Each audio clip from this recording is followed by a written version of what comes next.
akong educational background is kanang elementary, secondary, pero kung ako graduated ako sa secondary, professional, building, primero, kaduha po, dressmaking, katulo, kanang tailoring. Sa una, tindero ko sa pharmacy, nagpaboy, na tindero sa restaurant, yan to po Manila, kaya nalimpad ko, o dito ko nakasugod sa pagpanahe. Akong amo ang nagtudlo na ko sa pagpanahe sa Manila, mo na akong role model kay siya, may kursige na nga, kamaong yan na pagpanahe. Ako dyan idol kay maayo man sa mutay, kamao sa mutabat, mutay. So, sige ko, aron maparehas ko niya. Dili. Number 1, hirapan kay gusto ng video pinita. So, nag-try ko kanang gamag inanay kay aron nasag ko kanang dili nga ma-income ba.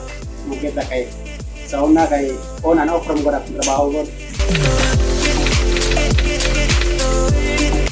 Kung gusto ang wala nga magamak ko ang gawin yung tinogay yung kanunay pong income para isuporta sa akong pamilya. Tarong lang muna akong mga prinsipyo kung gusto nga ma-satisfy ko sa akong minimum negosyo gamay, ma-satisfy sa akong mga customer. Mga pre ko sa iyo para ako sa iyo nga mga gusto niya. So, muna kung rotin ka dili ka na matag sa iyo. Kapre, iwat ang customer. Kapan? Kay, before ko nagsugod ng negosyo, manang kaingon ko nga, man kay, before mong kukunintra ni, ako yung ikuan nga, mas makamaon na ko nga trabaho ka. Kaya simple ka man nga business. Di man pala sa uban nga, sa sila kabawa na, sugod sila ng negosyo, siyempre, ano sila gamaga ng plate pa o dili.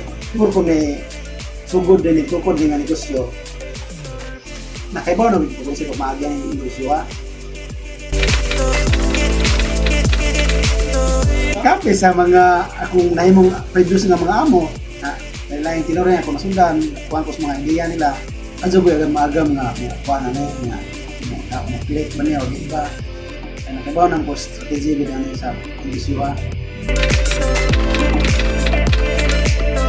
Ang akong pangantaw sa kinabuhi na provide lang ko sa akong pamilya o kanang mga pinahanglanon na ako'y gamay na materials na gusto nga mo gusto mong kabuton, nakabot sa nanon, nakahimo sa po ka na sa pangagiri sa shopsad, punaan ko na ako trabante nga mga kauban para kanang libo sa dire.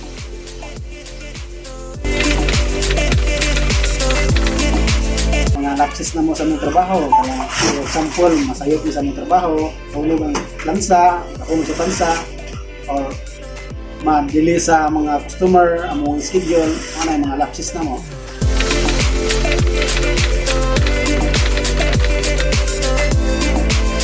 Katong year, katong naipagpagyo, katong audit, ni abot yun ang panahon nga nipalihan akong negosyo, na down, na buba akong gamit, auto nga, murag na awalan akong paglaog nga na anong negosyo, pero humanahingon nila nga laban lang.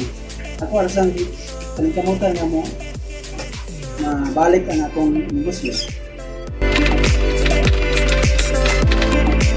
For example, para itong lingon sa atong pagpagdyo nga namin sa mga NGOs na manghipos me, o man yung manghipos, mo ito na-damage sa mga gamit. Mo ito yung mistakes na gusto na pa-utroon, hindi na ito may tabo. Inon me, sa panghipos mo, bisagway bagdyo, manghipos me. Ang plano, improve, na-implement income, maka-brands. Kung ba sa mga kanang kabataan ro mga nagsugod na eskwela pa, eskwela mo lampusan ng eskwela, paningkamot mo kanang maabot na yung gusto, kung gusto mo prahan na mo nga nahe okay sad kayo, experience mo, long experience nang lang, focus lang ninyo, yung naunahon nyo nga ano na itong daily routine, ano na ito pinanabuyan.